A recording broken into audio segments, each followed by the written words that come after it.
Para quem não me conhece, meu nome é Paulo, sou lá da igreja de José de Alencar, certo? Sou casado, tenho 2 filhos, Josué e o Moisés. O número do meu telefone é 9767-4496. Meu CPF é 0. Eu acho que não é boa ideia não, né? Acho que não é boa ideia não, né? Não, não é boa ideia. Queridos, Papai do Céu, Ele quer que nessa noite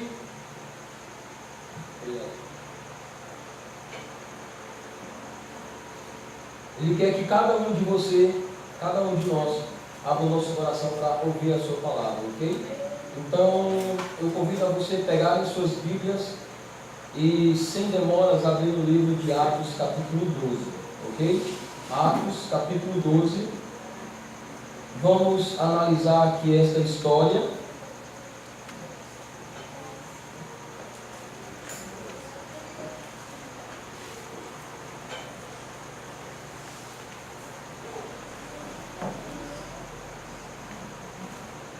Uma história que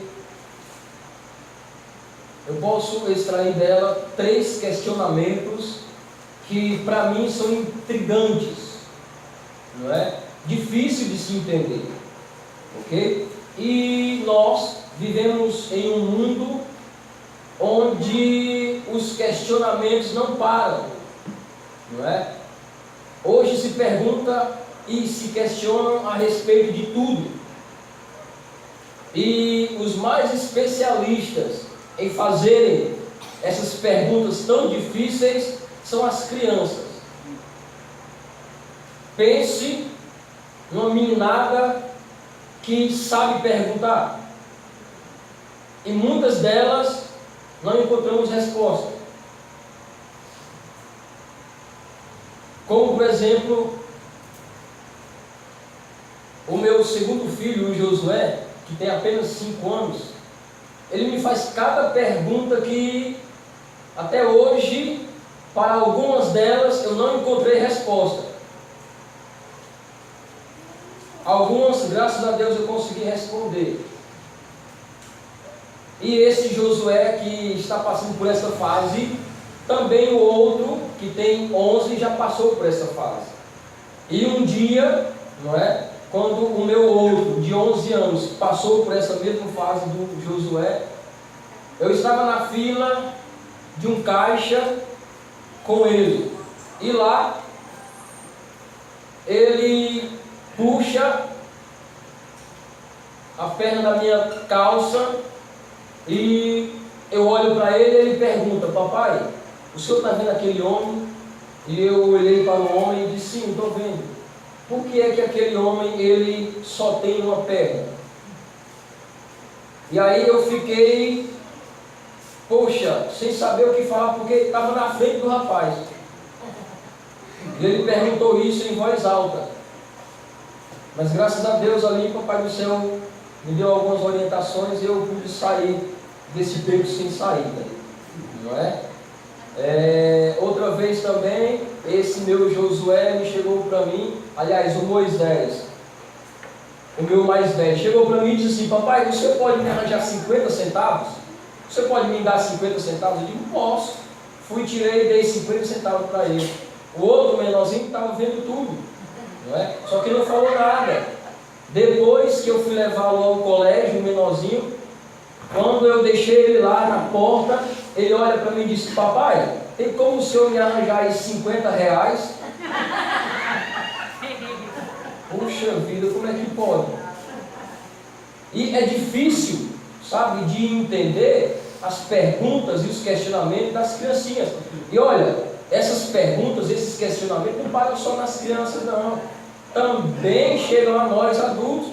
Não é? E aí quando se trata de Deus, religião, igreja, batismo, santuário, inferno e por aí vai, tem muitas outras coisas por aí que muitas delas têm resposta, mas outras não encontramos resposta ainda, não é? E como eu havia pedido, no livro de Atos, capítulo 12, vamos ler aqui essa história, não é? Abra aí em Atos, capítulo 12. E juntos vamos analisar aqui 3 pontos, certo? Tem muito mais aqui, mas eu só quero 3, é o suficiente para a gente estudar essa questão, ok? Encontraram? Opa, beleza. Para quem não encontrou ainda, eu vou ajudar. Atos está na Bíblia, está entre Gênesis e Apocalipse, ajudou? Ajudou não, né? Tá bom então. Fica ali depois dos Evangelhos, depois de João. Atos capítulo 12. Agora feche os seus olhos, baixe a sua fronte e vamos juntos orar, ok? Santo Deus, soberano e eterno Pai, queremos humildemente te agradecer por mais uma noite que o Senhor nos concedeu. Queremos, ó Deus, te pedir perdão pelos nossos pecados, pelos nossos pensamentos, pelas nossas atitudes, pelas nossas palavras. Que o Senhor venha rechear nossas palavras com um toque de mansidão e humildade. Ó Santo Deus, que nesta noite o Senhor possa se fazer aqui presente e nos ajudar na leitura da Tua Palavra. Queremos te pedir também, Santo Deus, que o Senhor prepare a nossa mente e o nosso coração para recebermos a Tua Palavra.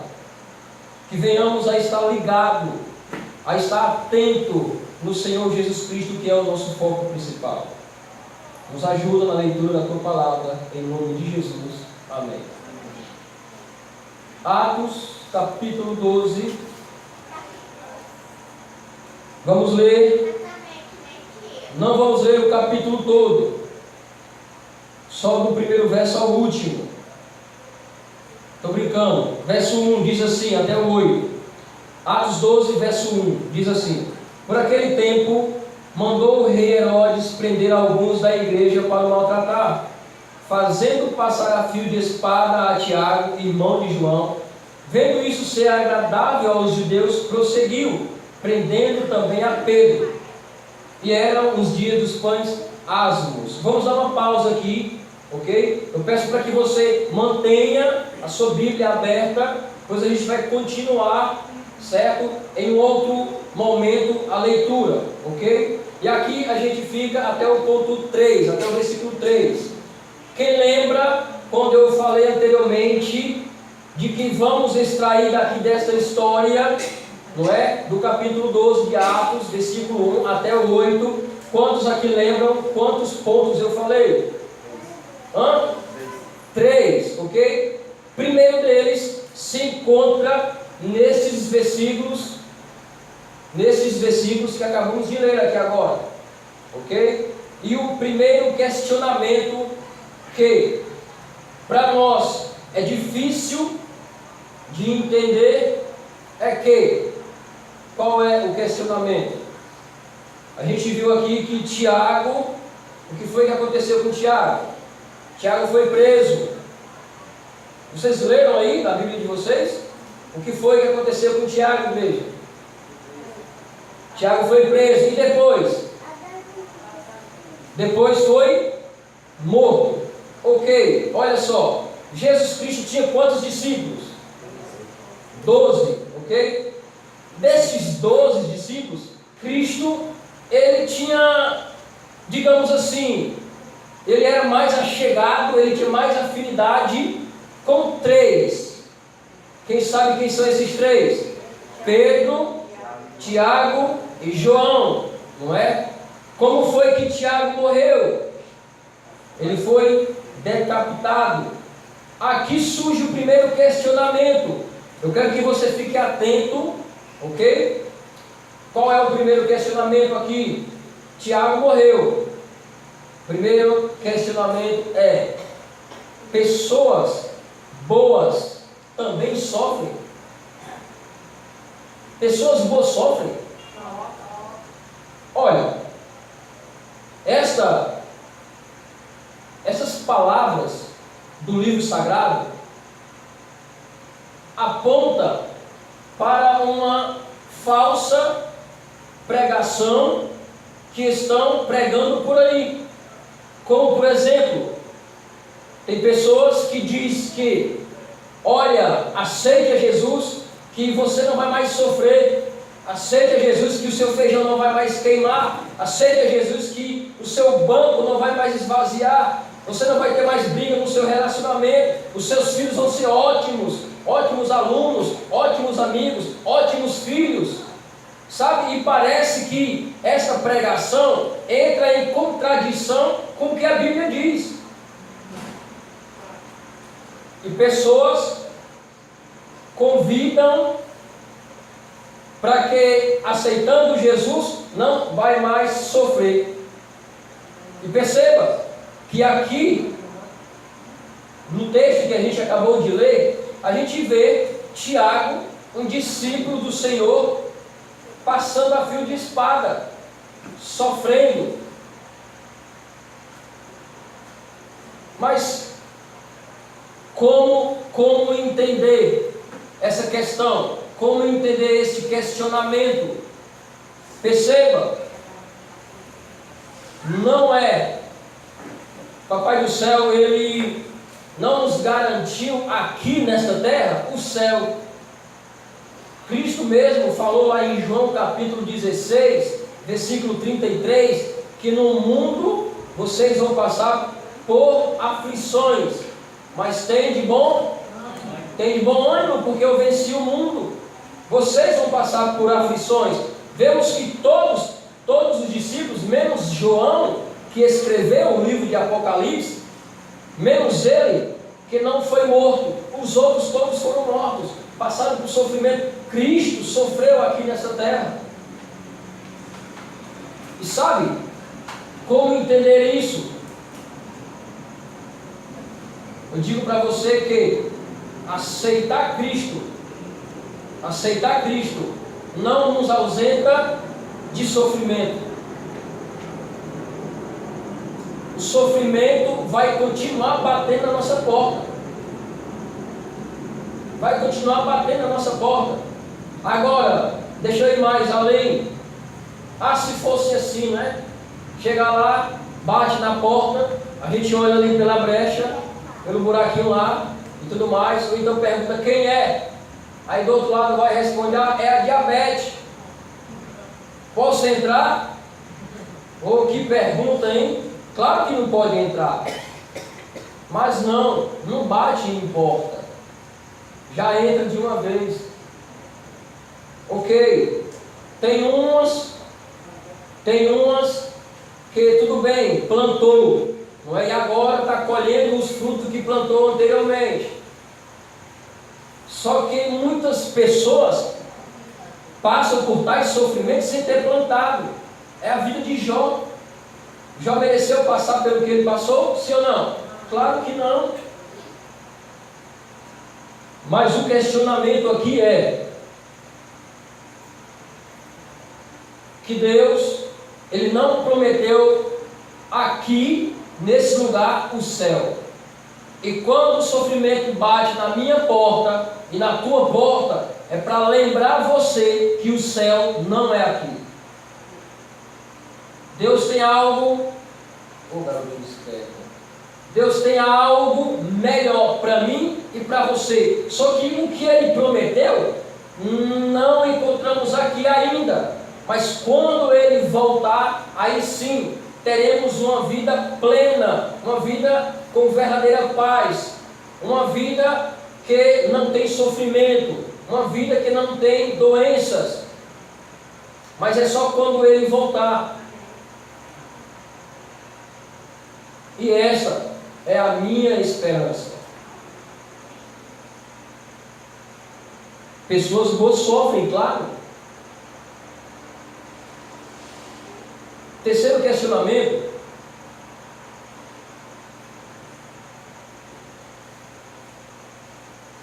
Claro, que também quando Cristo voltar e nos resgatar, não vai mais existir sofrimento batendo em porta. Não vai mais existir nada disso. Vai ser uma vida perfeita. Vida perfeita. Ok? Paramos em qual versículo mesmo, hein? 3. Ok. Vamos ler o 4. E vamos encontrar aqui um segundo questionamento. Diz assim, verso 4: tendo feito prender, lançou no cárcere, entregando a 4 escoltas de 4 soldados, cada um, para guardarem, tencionando apresentá-lo ao povo depois da Páscoa. 4 escoltas, ou seja, 16 soldados. Queridos, esta segurança máxima era necessário para um discípulo de Jesus Cristo? Claro que não. O que foi que Pedro fez para merecer uma escolta como essa de 16 soldados? E digo mais, preso. História da redenção, no capítulo 40, fala que a cadeia lá, a prisão a que Pedro e Tiago foram presos, era em uma rocha escavada e colocadas grades.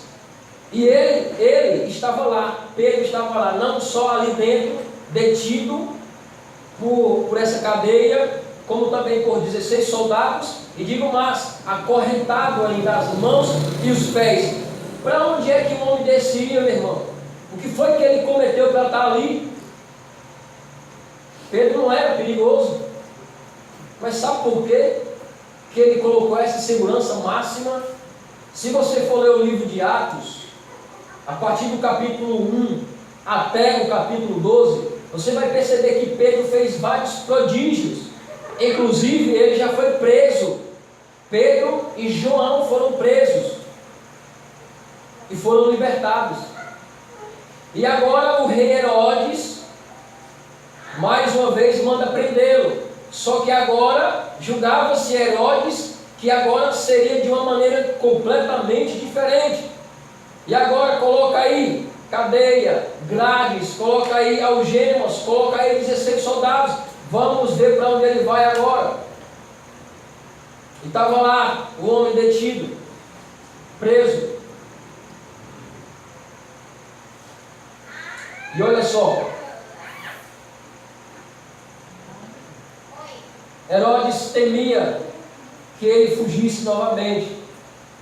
Não é? E no capítulo 10 ali de Atos a gente vê Pedro tendo uma visão, não é? E me recordando aqui agora no capítulo 2, a gente vê lá o mover do Espírito Santo, não é?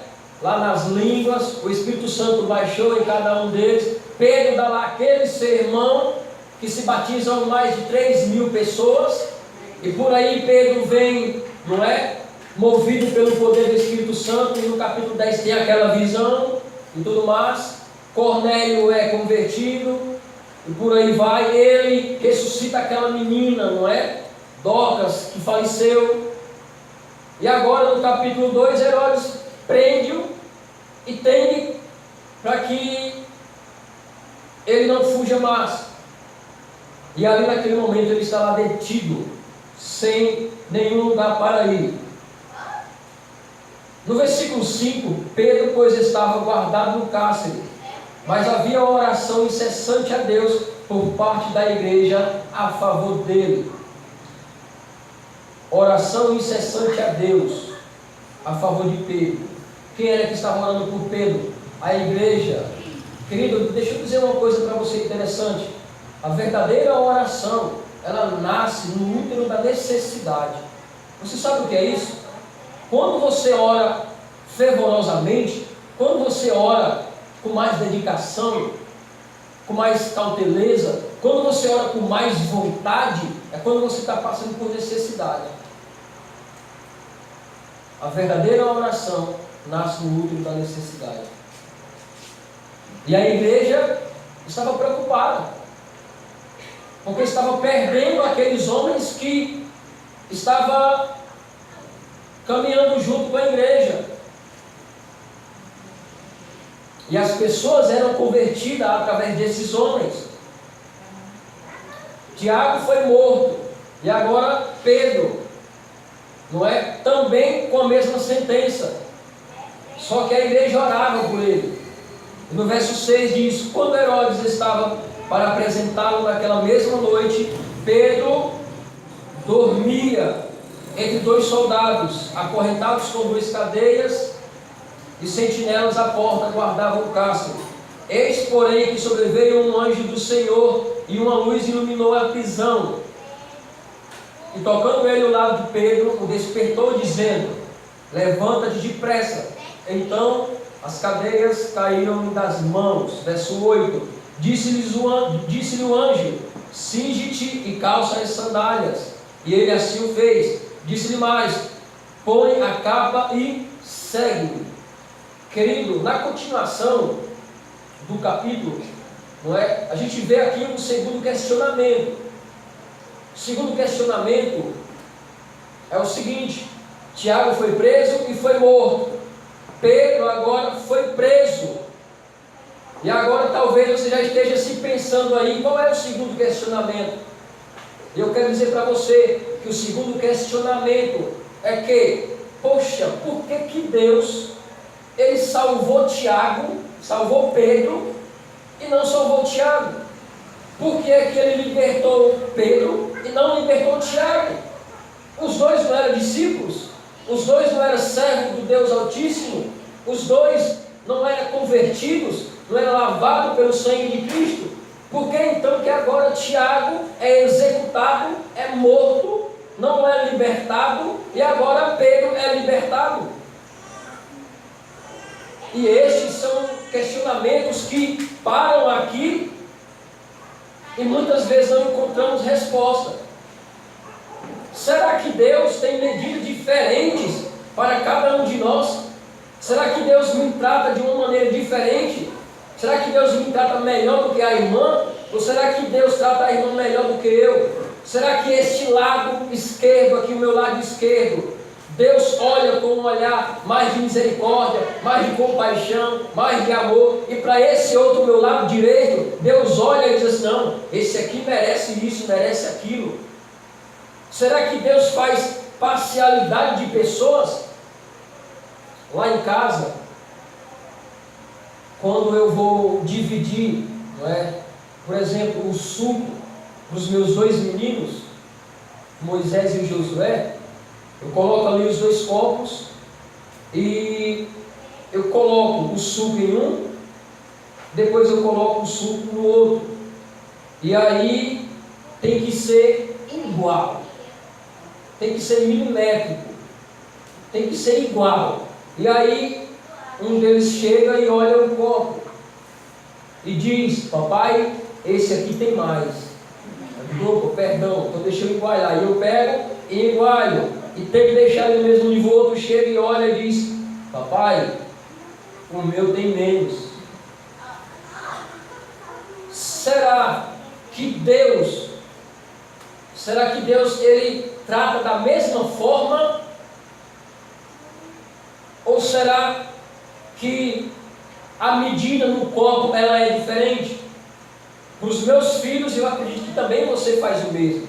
Eu não sei quem tem dois filhos aqui e se já passou por isso. Eu estou passando por isso e sei, e eu procuro dar a medida igual para os dois. Você pode até estar pensando: mas com nossos filhos isso funciona. Não é com nossos filhos isso funciona, mas com Deus não. Com Deus é diferente. Deus não libertou Tiago, mas libertou Pedro. Deus permitiu que fulano falecesse e ciclano continuasse vivo. Eu não sei quantos aqui conhecem a minha história, mas em outrora eu não fui um rapaz tão bom assim para a sociedade, nem para a família. Eu fui um camarada que usei muitas drogas. Eu fui um cara que já assaltei e que já fui preso. Já fui preso 3 vezes. E em uma dessa minha prisão, quando eu saí mais um dos meus parceiros para ir assaltar, em um dos assaltos eu fiz o assalto e a polícia chegou e me prendeu. E o outro fugiu. Eu fui preso e o outro fugiu. Ele estava comigo, mesmo pensamento, mesmo propósito, mesma ideia, mesma ação, mas eu fui pego e ele não. Eu fui jogado na jaula e ele não. Como entender isso? Será que Deus faz parcialidade entre eu e você? Será que para Deus tem pessoas mais bonitinhas e pessoas mais... Como entender esse questionamento? O interessante disso tudo é que Deus, Ele trata as pessoas iguais. O que Deus dá para um, Deus também dá para outro. Aí você pode até pensar, e não dá. Eu digo que dá. Não dá. Dá. Mas como que dá se Pedro foi libertado e Tiago não? Você foi preso e o outro seu parceiro não foi. Deus não fez aí acepção de pessoas? Eu digo que não. A mesma medida que Deus coloca no copo para mim, Ele coloca no copo para você também. Mas como entender esse questionamento? É simples, amados. É simples. Olha, o meu segundo filho, o Josué, na noite que o meu sogro faleceu, o meu filho Josué nasceu. A minha esposa estava grávida. Ela foi no sábado, ela foi internada no sábado, na sexta-feira. Ela foi internada na sexta-feira, no Gonzaguinha, e à noite, 11 horas da noite, ela deu à luz. O menino nasceu. E eu tive o privilégio de acompanhar todo o parto. E nasceu, ok, vi, beleza. Quando foi no sábado, à tarde, estava lá eu com a minha esposa deitadinha, repousando, ela com o nosso bebezinho. De repente eu recebo uma ligação. E nessa ligação era a minha cunhada. E ela pergunta para mim, você está onde? Eu digo, eu estou aqui no hospital pertinho da minha esposa. Olha, eu tenho uma notícia para ligar. Eu digo, sim, diga. E antes, não é? Quando o José nasceu, o meu sogro ligou para mim e perguntou, e aí, como é que foi? Eu digo, não, tudo ok, beleza, foi um maravilhoso parto, o menino já nasceu, é uma bênção, está com saúde, está lá tudo perfeitinho e tal. Ah, graças a Deus. E ele disse, ele internado no hospital do coração. E ele, graças a Deus, pronto. E no sábado lá recebi a ligação da minha cunhada. Tu está perto aí dela? Eu digo, tô. Olha, o pai morreu, o pai faleceu. Mas não disse para ela não. E nesse momento, para mim, o mundo desabou. Eu disse, poxa vida, pensando comigo mesmo, como é que eu vou fazer? E aí a minha esposa percebeu o meu semblante e perguntou o que foi que aconteceu. É o pai, o que aconteceu? Ele está bem? O que aconteceu? O que houve? Me diz, está me deixando preocupada. E ela perguntando, pergunta por cima de pergunta, e eu sem saber o que responder. A minha atitude naquele momento ali, que estava sentado junto dela ali na cama, foi de escorregar pela cadeira, cair de joelho no chão e orar. E ali com a cabecinha naquela cama pertinho dela, eu comecei a pedir orientação a Deus. Deus, me ajuda. Eu não sei o que eu faço. Estou no beco. O que é que eu faço? Eu digo ou não digo? E nesse momento eu não sei de onde veio forças, mas aí eu me levantei e ela continuou perguntando. E eu dei meia volta, eu dei as costas e saí. E fui procurar assistente social. E expliquei a situação para ela. E ela disse, poxa vida, calma, só um minutinho. Pegou o telefone, ligou, chamou 2 médicas e uma psicóloga. E elas chegaram assim, muito rápido. E de repente, as 2 médicas, a psicóloga e a assistente social entram comigo na sala da minha esposa. E lá está lá ela. E quando ela nos vê, ela se espanta. E aí a psicóloga começa a conversar com ela. Primeiro faz ela rir, prepara o terreno, depois dá a notícia. Depois que a psicóloga deu a notícia, não é? A minha esposa começou a chorar.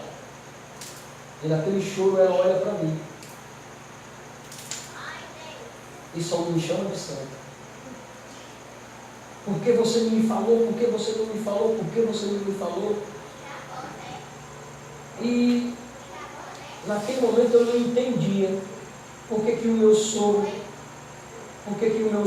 foi, por que o meu sogro faleceu, por que ele morreu, e no mesmo dia nasce um neto. Mas a resposta para isso, por que Deus permite com que algumas coisas aconteçam, é simples. Por que Tiago morreu? Por que Deus não o liberou? Por que Deus não o salvou? Queridos, a resposta de Deus para a minha e a sua oração, Ele tem duas respostas. Para a minha oração e para a sua oração. Ele tem duas respostas. Talvez você esteja pensando aí, é sim ou é não, mas eu digo para você que é além disso.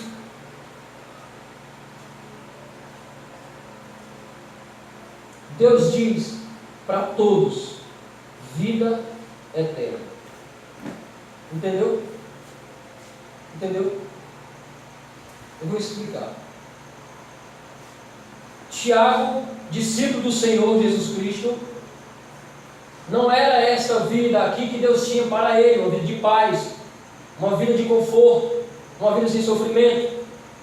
Ele foi preso pelo rei Herodes, e o rei Herodes mandou matá-lo.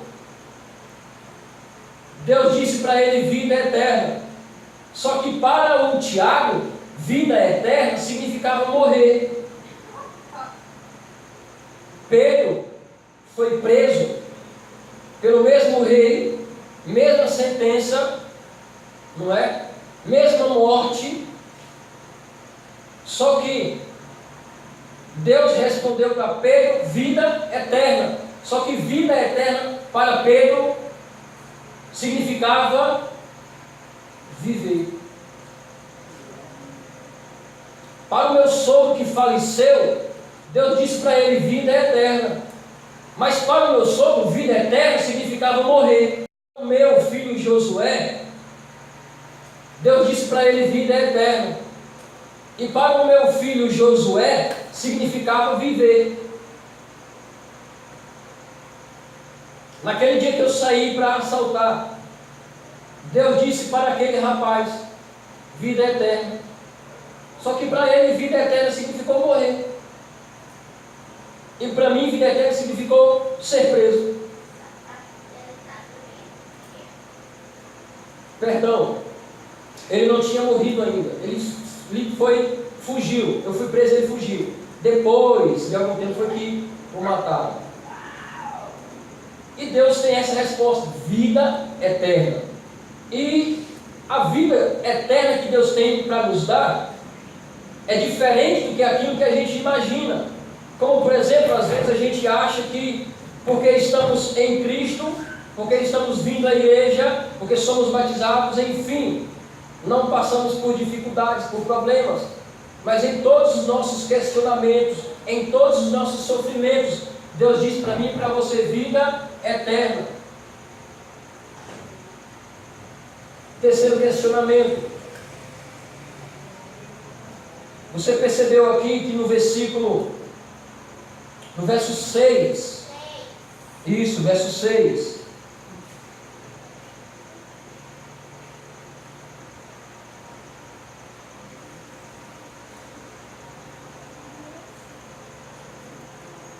ainda no segundo questionamento, não é? Vida eterna. Quando fazemos um pedido a Deus, ele tem uma só resposta, vida eterna, mas as escolhas de Deus são diferentes para pessoas diferentes.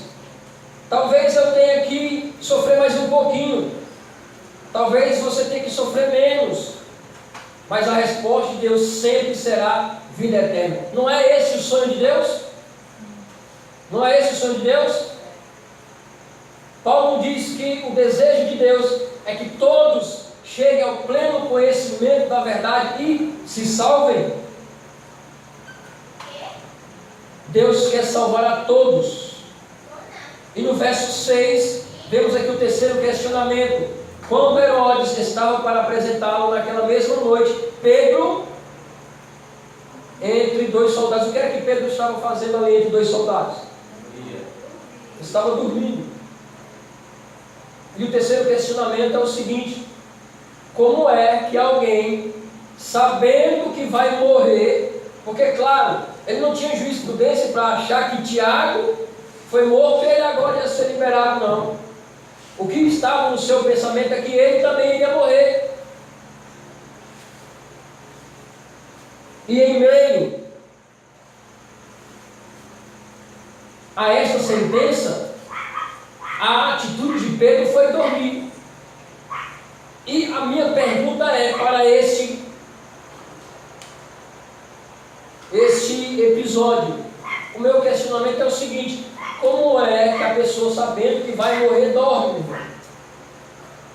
Eu acredito que a última coisa que uma pessoa, sabendo que vai morrer, ia fazer é dormir. Às vezes, damos algum estudo por aí e perguntamos se aquela pessoa fosse morrer daqui a um mês, o que era que ela ia fazer. E nenhuma delas respondiam que ia dormir. Todas elas diziam assim: eu vou pedir perdão, eu vou me consertar com Deus, eu vou procurar ir mais à igreja, vou procurar fazer mais o trabalho, vou procurar participar da escola sabatina, vou procurar dar estudos, vou procurar pedir mais perdão, vou procurar me humilhar mais. E nenhuma delas disse que ia dormir, sabendo que daqui a um mês ia morrer. E Pedro, sabendo que ia morrer, estava lá dormindo. Como entender isso, meu irmão?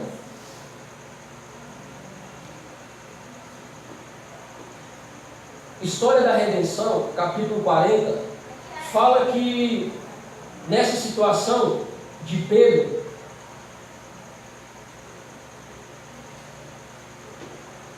como alguém, sabendo que vai morrer, dorme. Esse é o repouso profundo.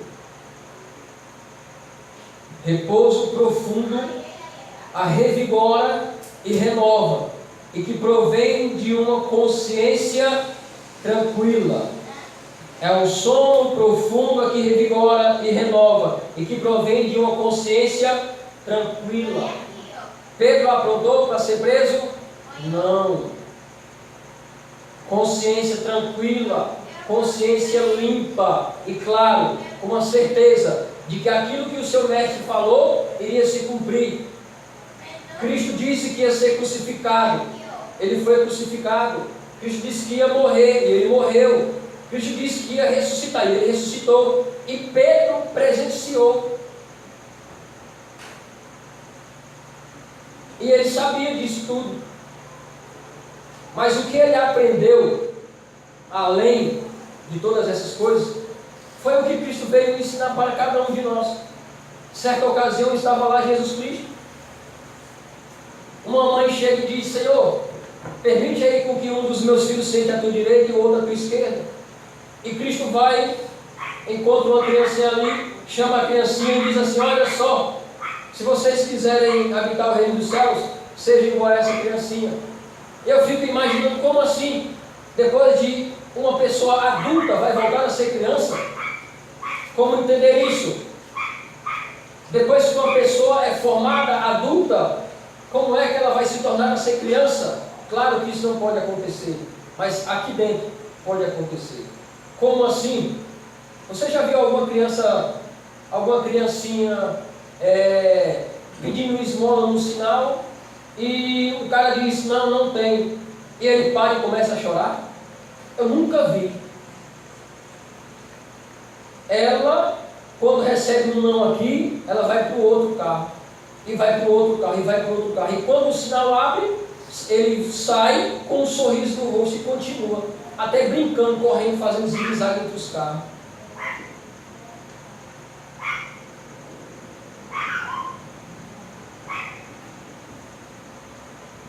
E Pedro aprendeu a confiar, assim como uma criança confia. Às vezes eu pego o meu filho, sabe, e eu coloco ele no muro lá de casa. O muro lá de casa é um pouco alto, e eu fico do lado de cá e peço para ele pular. para fazer um teste, para ver se ele confia mesmo em mim. E eu estendo os braços e digo: pula, Josué. Papai vai te segurar. Ele vai: o senhor vai me segurar mesmo? Eu digo: vou, pula. Ele: não, o senhor vai deixar eu cair. Eu: não vou deixar você cair, pule que eu vou lhe segurar. E ele vai e pula, e eu seguro ele. E queridos,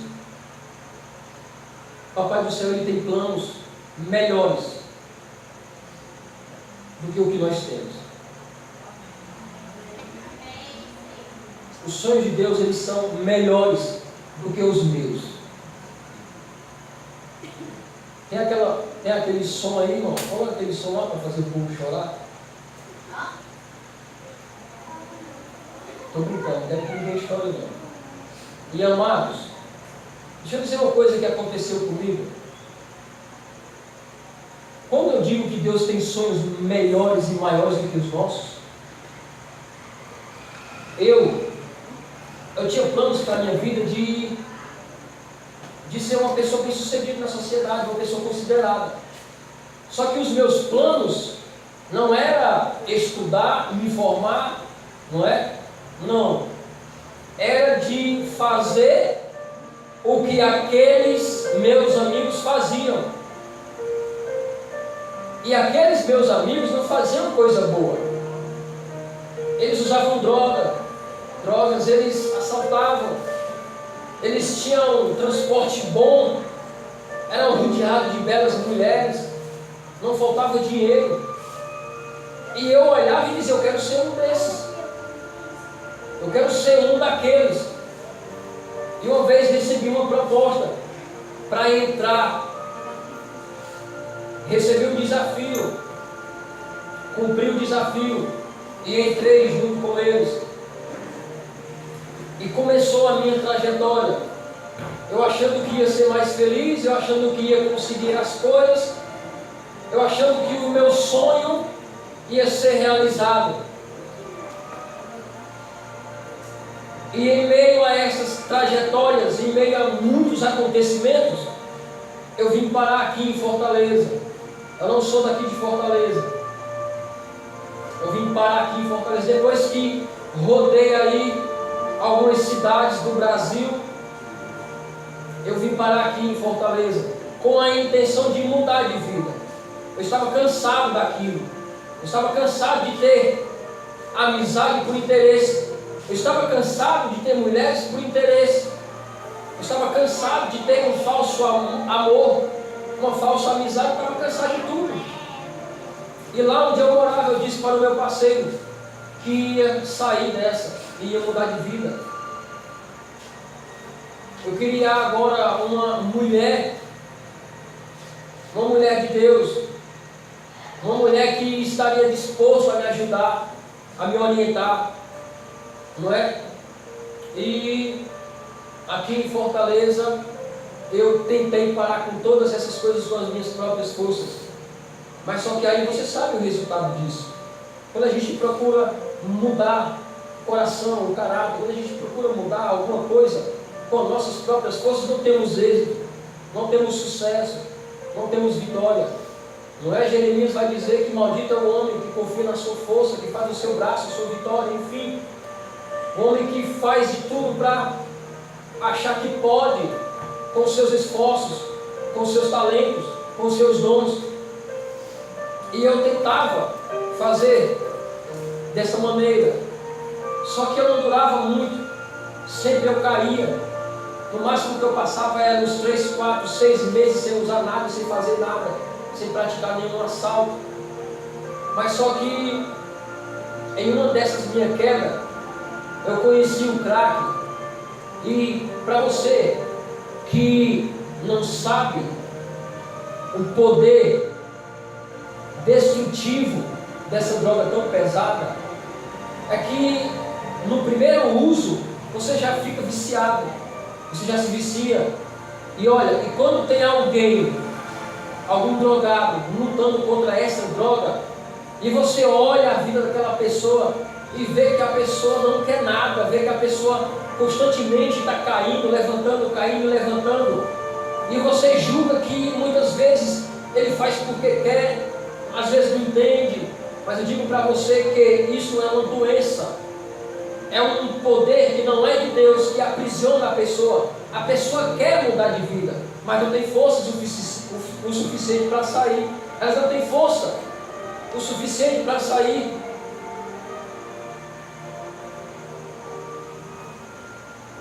O meu pai, certa vez, quando descobriu que eu estava usando crack, ele disse para a atual minha esposa, que antigamente era minha namorada, que eu não tinha mais jeito.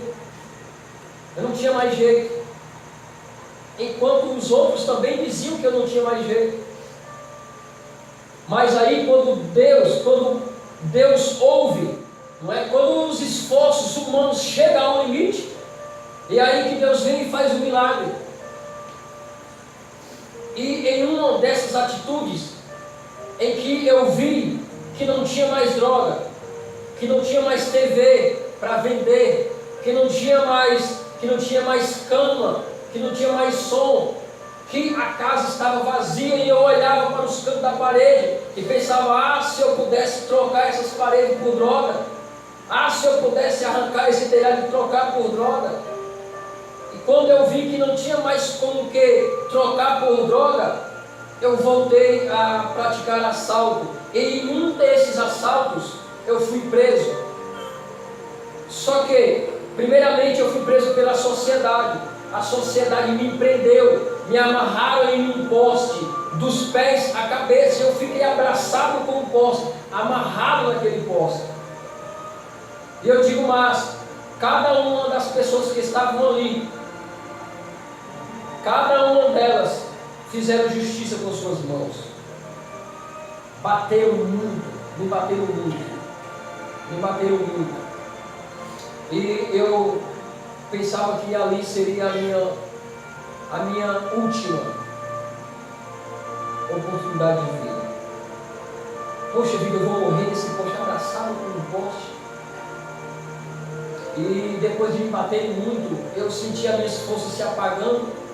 E naquele momento, alguém percebeu que eu estava partindo, e um deles afrouxou a corda. E naquele momento, com aquela corda, caindo sobre o meu corpo, e eu caindo junto com ela, eu ouvi uma voz que estava lá junto à multidão dizendo assim: mataram o rapaz, mataram o garoto. E aí eu me acordei, eu ouvi e me acordei. E eu olhei para aquela senhora. E de repente disseram: ele está se fazendo.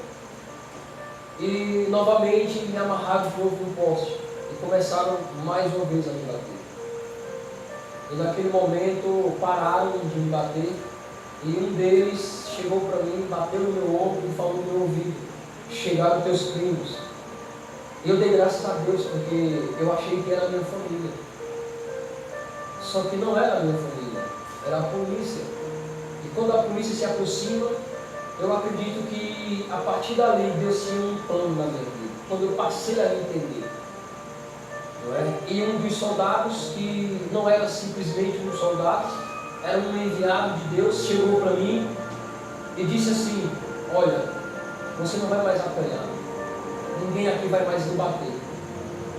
Me algemou e me colocou dentro da viatura e me levou. E sabe o que hoje eu penso? Hoje eu penso que Deus tinha um sonho, um plano, um projeto melhor do que aquele que eu tinha.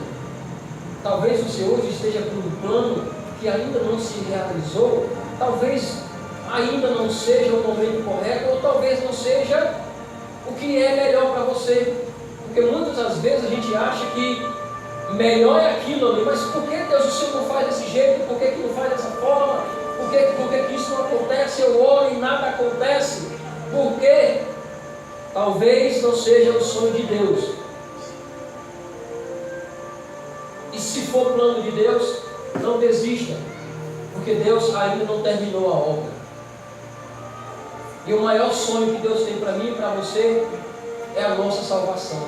Amém. Ele prometeu Jesus Cristo prometeu voltar para nos tirar daqui. E lá nesse lugar não vai mais haver sofrimento, não vai mais haver morte, não vai mais haver doença. Queridos, eu passei meia hora conversando com uma senhora em um ônibus. Eu não sei o que aquela senhora viu em mim, mas ela começou a se abrir e ela falou várias doenças que ela tinha. E eu fiquei até na curiosidade de perguntar qual é a doença que ela não tinha. E eu fiquei, meu Deus do céu, misericórdia, meu irmão, misericórdia. Uma pessoa dessa ainda continua viva. Mas Deus tem planos, Deus tem projetos, Deus tem vida eterna para dar para cada um de nós. Amém. Basta acreditarmos e agarrar nessa promessa tão maravilhosa. E eu digo mais para você, querido. Não desista. Não desista dos seus sonhos. Não desista das pessoas. Porque eu fiz um pedido a Deus. Se Deus mudasse a minha vida, as almas que eu ganhei para o diabo, eu ia ganhar agora para Ele. E graças a Deus, faz 11 anos que eu não uso mais drogas. Faz 11 anos que eu não assalto. Faz 11 anos que eu aceitei esse Evangelho eterno. Faz 11 anos que eu caminho com esse Jesus tão maravilhoso. E querido, Papai do Céu tem me dado resposta. Sabe, a minha cunhada se converteu, não é? A minha outra cunhada também se converteu. O meu cunhado também se converteu. As filhas da minha cunhada se converteu. A minha sogra se converteu. A minha esposa se converteu.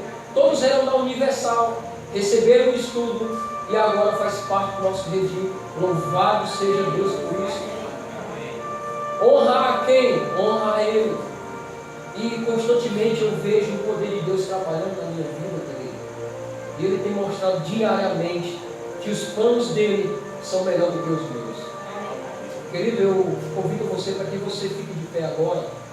E eu vou perguntar se o meu querido irmão aí tem o sonho de Deus. O sonho de Deus não é da igreja. O sonho de Deus, preto no branco.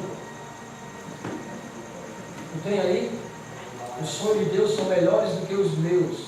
Se não tiver, a gente pode cantar um ambulinário mesmo.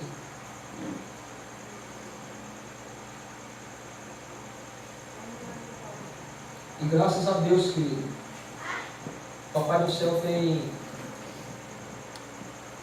tem nos protegido, tem nos honrado.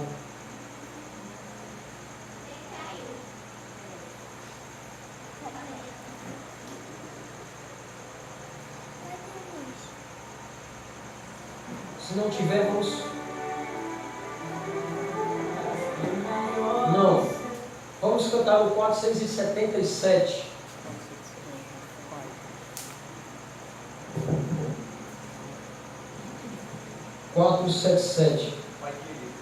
Isso. Isso. Pai querido. É, canção da vida. O nome é esse, canção da vida.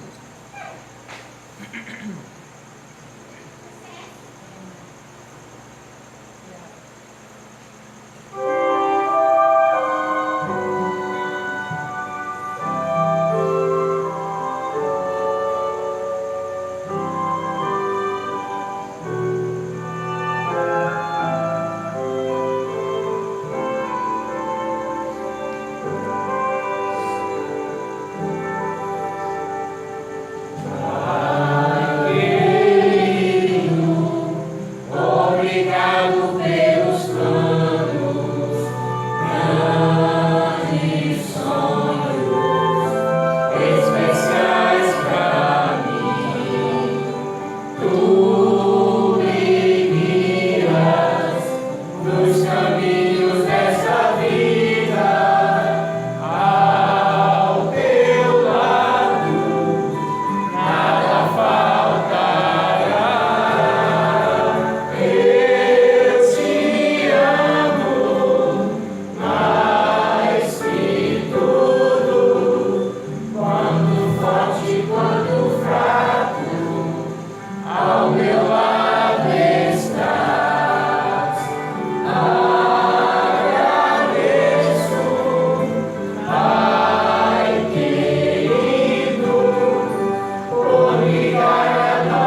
sonhos especiais pra mim. Tu me guias nos caminhos desta vida, ao teu lado nada faltará. Eu te amo mais que tudo. Quando fraco, tua força nunca falhará. Por tua graça, Pai, imploro transformar a minha vida em uma canção.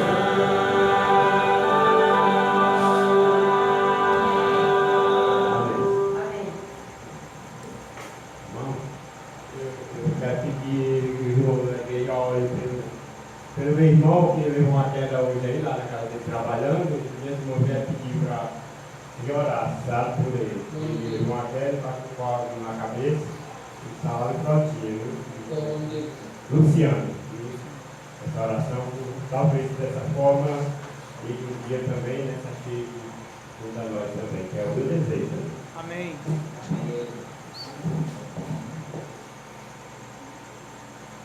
Oremos. Santo Deus, eterno e soberano Senhor das nossas vidas, Criador de todo o universo, nosso Redentor, nosso Salvador. Obrigado, meu Deus, porque podemos te chamar de Pai. Aprendemos da Tua Palavra, vimos ali o Teu cuidado, o Teu afeto, a Tua afinidade com cada um. E descobrimos, meu Deus, que uma vida cristã não está baseada em uma vida sem sofrimento. Ó Santo Deus, descobrimos ali que o Senhor tem planos, o Senhor tem resposta de vida eterna para cada um de nós, só que com maneiras diferentes, com pessoas diferentes. Ó Pai querido, a Tua vida eterna ela não falta para nenhum de nós. A Tua salvação ela não falta para nenhum dos Teus filhos, para nenhum das Tuas criaturas, para nenhuma pessoa que habita na face deste universo. Ó Santo Deus, nós queremos te pedir pelo Teu poder magnífico, Teu poder redentor, Teu poder maravilhoso, que o Senhor cuide do nosso querido amigo Luciano, que o Senhor possa estar com ele naquele momento tão difícil, naquele momento de desespero, naquele momento de aflição, que o Senhor possa estender o Teu braço poderoso sobre a vida dele e realizar ali um milagre, e mais uma vez mostrar que o Senhor é Deus. Amém. Ó Santo Deus, e que se isso não acontecer, Pai, que venhamos também reconhecer que o Senhor é Deus. Planos diferentes para pessoas diferentes. Pai querido, transforma nossos corações, transforma nosso caráter, transforma o nosso comportamento com nossas esposas, nosso comportamento